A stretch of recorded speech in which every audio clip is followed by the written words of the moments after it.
First ever factory outlet మన Mukunda jewellers వారు తెలుగు నూతన సంవత్సరం ఉగాది పండుగ సందర్భంగా నక్షి మేళా జరుగుతోంది. అన్ని నక్షి జ్యువెలరీ మీద VA ఫ్లాట్ 9.99% మాత్రమే. త్వరపడండి. తమ హయాంలో కనీసం రోడ్లపై గుంతలు కూడా పూడ్చలేదని విమర్శలు ఎదుర్కొంటున్న వైసీపీ కూటమి ప్రభుత్వం సాధిస్తున్న విజయాల్లో వాటా కోసం ప్రయత్నిస్తుండటం చర్చనీయాంశంగా మారింది. తాజాగా ఆర్సెల్ఆర్ మిట్టల్ స్టీల్ ప్లాంట్కు ప్రభుత్వం భూమి పూజ చేసింది.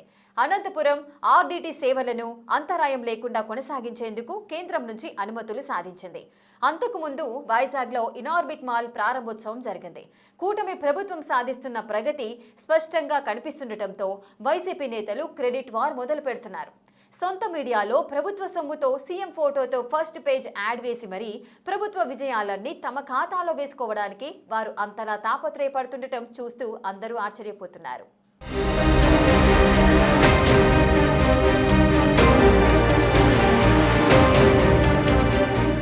కూటమి ప్రభుత్వం ఏర్పడ్డాక సంక్షేమ అభివృద్ధి పథకాలపై ప్రత్యేక దృష్టి సారిస్తూ ప్రజా మన్ననలు పొందడానికి తీవ్ర ప్రయత్నాలు చేస్తుంది. వైసీపీ హయాంలో పూర్తిగా మూలనపడ్డ రాజధాని అమరావతి పనులు కేంద్ర సహకారంతో పరుగులు పెడుతున్నాయి.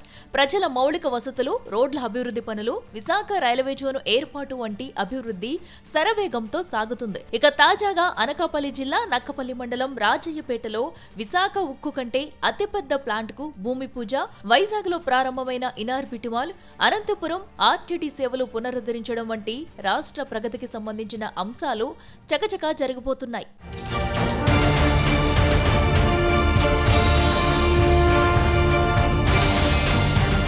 జగన్ హయాంలో బటన్ పాలిటిక్స్ అంటే నవరత్నాల పేరుతో పేదల ఖాతాల్లోకి నగదు జమ చేయడమే అభివృద్ధిని భావించారని, అదే తమను తిరిగి అధికారంలోకి తెస్తుందన్న నమ్మకంతో ఉన్నారన్న అభిప్రాయం ఉండేదంటారు. ఎన్నికల ప్రచారంలో కూడా జగన్ అక్కా చెల్లెమ్మలు, అవ్వాతాతలు తన వెంటే ఉన్నారని ధీమా పోయారు. తీరా ఎన్నికల ఫలితాల తర్వాత మీడియా ముందుకొచ్చిన ఆయన ఆ ఓట్లన్నీ ఏమైపోయాయని చేయడం గమనార్హం. ఎవరో మోసం చేశారో, ఎవరో అన్యాయం చేశారు అని చెప్పి అనొచ్చు, కానీ ఆధారాలు లేవు. ఏం జరిగిందో దేవుడికి తెలుసు. పెద్ద నేనైతే చేయగలిగింది ఏమీ లేదు. ప్రజల తీర్పు తీసుకుంటాం, కానీ మంచి చేయడానికి మాత్రం ప్రజలకు తోడుగా ఖచ్చితంగా ఉంటాం. వాయిస్ ఆఫ్ ది వాయిస్లెస్ కింద ఈ పార్టీ తాను చేయాల్సిన పని తప్పకుండా చేస్తుంది. పేదవాడికి అండగా ఉండే కార్యక్రమంలో ఎప్పుడూ కూడా పేదవాడికి తోడుగా ఉంటూ గలం విప్పుతుంది, పేదవాడికి అండగా నిలుస్తుంది. మళ్ళీ ఇక్కడి నుంచి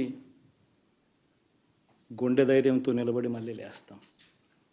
ప్రతిపక్షంలో ఉండడం కొత్త కాదు, పోరాటాలు చేయడం అంతకన్నా కొత్త కాదు. నా రాజకీయ జీవితం అంతా కూడా ప్రతిపక్షంలోనే గడిపా. ఇప్పుడు అంతకన్నా కష్టాలు ఏదైనా పెట్టినా కూడా సిద్ధంగా ఉన్నాం. ఎన్నికల ప్రచారంలో తాము చేసిన బటన్ పాలిటిక్స్ గురించి తప్ప అభివృద్ధి పరంగా వైసీపీ ఎలాంటి ప్రచారం చేసుకోలేకపోయిందన్న ఆరోపణలు ఉన్నాయి. అయితే కూటమి ప్రభుత్వం ఏర్పడ్డాక రాష్ట్ర అభివృద్ధి పనులు శరవేగంతో పరుగులు పెడుతున్నాయి. ఇటీవల విశాఖలో ఇనార్బిట్ మాల్ ప్రారంభోత్సవం జరిగింది. దానికి అనుమతులు ఇచ్చింది జగనే అని వైసీపీ నేతలు ఊదరకొడుతున్నారు. వాస్తవానికి అలాంటి కమర్షియల్ కాంప్లెక్స్ కు సంబంధించి ప్రభుత్వ ప్రమేయం ఏమీ ఉండదు. అయినా అప్పట్లో అది పూర్తి కాలేదు. కానీ తాము మొదలుపెట్టిన ఇనార్బిట్ మాల్ క్రెడిట్ చంద్రబాబు తన ఖాతాలో వేసుకుంటున్నారని వైసీపీ నేతలు ఊకదండపు ఉపన్యాసాలు చేస్తున్నారు.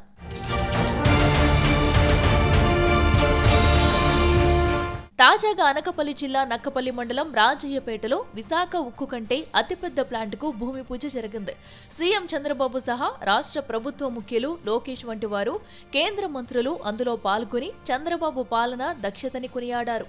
అయితే ఆర్సెల్ఆర్ మిట్టల్ స్టీల్ ప్లాంట్ నక్కపల్లి రావడానికి ప్రధాన కారణం జగన్ అని వైసీపీ మాజీ మంత్రి గుడివాడ అమర్నాథ్ చెబుతున్నారు. దావోస్లో ఆ స్టీల్ ప్లాంట్ కోసం ఆదిత్య మిట్టల్తో అప్పటి సీఎం జగన్ సంప్రదింపులు జరిపారట.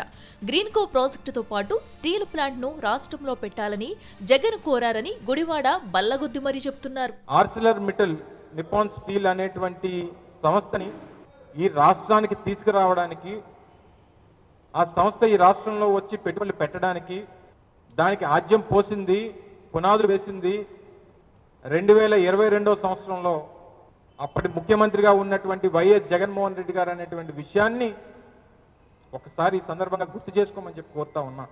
విశాఖపట్నంలో ఉన్నటువంటి వారి ఎగ్జిస్టింగ్ ప్లాంట్ ఏదైతే ఎస్ఆర్ ప్లాంట్ని వారు టేక్ ఓవర్ చేసుకున్నారో దాని ఎక్స్పాన్షన్ కోసం 1000 కోట్ల రూపాయలు దావోస్లో జరిగినటువంటి వరల్డ్ ఎకనామిక్ ఫోరంలో గౌరవ ముఖ్యమంత్రిగా ఉన్నటువంటి ఆ రోజు జగన్మోహన్ రెడ్డి గారి నేతృత్వంలో ఆ సంస్థ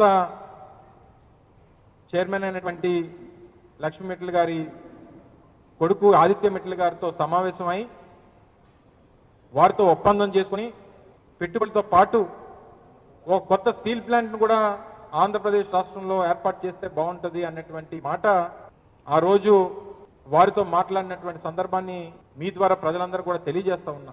ఇనార్బిట్ మాల్ బల్క్ డ్రగ్ పార్కును అప్పటి సీఎం జగనే తీసుకొచ్చారని అమర్నాథ్ ఘంటాపథంగా చెబుతున్నారు. జగన్ తెచ్చిన బల్క్ డ్రగ్ పార్కు నిర్మాణాన్ని ఇప్పటికీ కూటమి ప్రభుత్వం పూర్తి చేయలేకపోయిందట. దాంతో 35,000 మందికి ఉపాధి కల్పించే బల్క్ డ్రగ్ పార్కు అయోమయంలో పడిందని అమర్ విమర్శిస్తున్నారు. అదే ఫ్లోలో షర్మిల తన అవసరాల కోసం జగన్ వ్యక్తిత్వాన్ని హననం చేస్తున్నారని అమర్నాథ్ మండిపడుతున్నారు. ఇక జగన్ తమ నోటిని కట్టడి చేస్తున్నారని, మీరు హద్దు మీరితే జగన్ చెప్పినా వినే పరిస్థితి ఉండదని కూటమి పెద్దలకు వార్నింగ్లు ఇస్తున్నారు. నక్కపల్లిలో బల్క్ డ్రగ్ పార్క్ ఏర్పాటు కోసం కూడా 1000 ఎకరాలు కేటాయించడం జరిగింది. సో ఆ రోజు అనువుగా నక్కపల్లి ప్రాంతం బల్క్ డ్రగ్ పార్క్ ఏర్పాటు చేయాలని చెప్పి నిర్ణయం తీసుకొని కేంద్ర ప్రభుత్వంతో దక్షిణ భారతదేశం నుంచి అన్ని రాష్ట్రాలు పోటీ పడ్డాయి. అన్ని రాష్ట్రాలు పోటీ పడితే పోటీ పడినటువంటి రాష్ట్రాల్లో 3 రాష్ట్రాలు హిమాచల్ ప్రదేశ్, గుజరాత్, దక్షిణ భారతదేశం నుంచి ఒక్క ఆంధ్రప్రదేశ్ రాష్ట్రానికి మాత్రమే అవకాశం దక్కింది. బహుశా నాకు తెలిసి జనవరి మాసంలో దానికి భూమిని కేటాయించాం. ఈరోజు 2026 మార్చి దాదాపు 2.5 సంవత్సరాలు అయిపోయింది. అతిగతి లేనటువంటి పరిస్థితికి వెళ్ళిపోయింది. దాదాపు 35,000 మందికి ఉపాధి కల్పించేటువంటి ఆ పార్క్ కూడా ఈరోజు ఏమైపోతుందో తెలియనటువంటి పరిస్థితి ఉంది. దీనికి ఆజ్యం పోసింది, పునాదులు వేసింది వైఎస్ఆర్ కాంగ్రెస్ పార్టీ ప్రభుత్వం, వైఎస్ జగన్మోహన్ రెడ్డి గారు అనేటువంటి విషయాన్ని ఈ సందర్భంగా తెలియజేస్తా ఉన్నాను.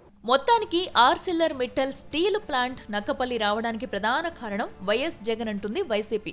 అయితే మంత్రి నారా లోకేష్ చొరవతో ఇది సాకారమైందని అంటున్నారు కూటమి నేతలు. ఇక ఆర్టీడీ సేవల పునరుద్ధరణ విషయంలోనూ ఇదే పరిస్థితి కనిపిస్తుంది.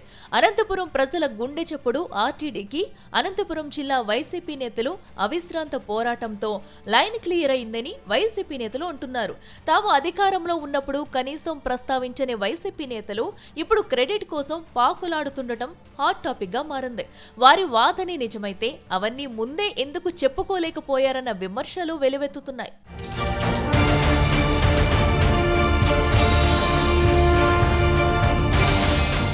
రాయలసీమ గడ్డపై సేవ అనే పదానికి మారుపేరు ఆర్టీడీ సంస్థ.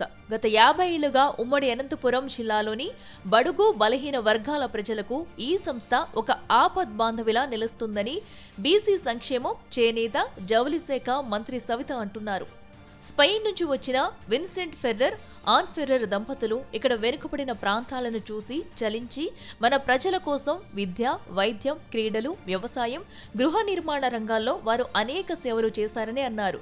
టీడీపీ కేంద్ర కార్యాలయంలో నిర్వహించిన మీడియా సమావేశంలో ఆమె మాట్లాడుతూ గత వైసీపీ ప్రభుత్వం ఆర్టీడీ వంటి సేవా సంస్థను కూడా రాజకీయ కక్షతో వేధించిందని విమర్శలు గుప్పించారు. విదేశీ నిధుల రేంజ్వాల విషయంలో కావాలని ఇబ్బందులు పెట్టి సంస్థ సేవలు ఆగిపోయేలా కుట్రలు చేసింది. ఆ సంస్థకు ఉన్న భూములను కబ్జా చేయాలని చూశారని ఆరోపించారు. మరి ఆర్డీటీ వారి స్థలాన్ని కూడా కబ్జా చేయాలనుకున్నారు వైసీపీ పార్టీ వారు. మరి వారి అనంతపురంలో మరి వాళ్ళ స్థలం ఉంటే దాన్ని కూడా కబ్జా చేయాలని చూశారు.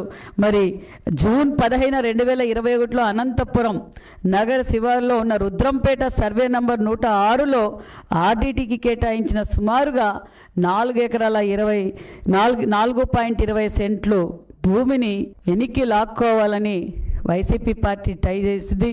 అప్పుడు మరి వారు కోర్టుకు పోయి స్టే తీసుకురావడం, అప్పుడు కూడా కూటమి అంటే అప్పుడు ప్రతిపక్షంలో ఉన్న మేము కూడా ఆర్డీటీకి అండగా ఉన్నాం. మరి ఆ రోజు మా యువగల అధినేత నారా లోకేష్ బాబు గారు మాటిచ్చారు.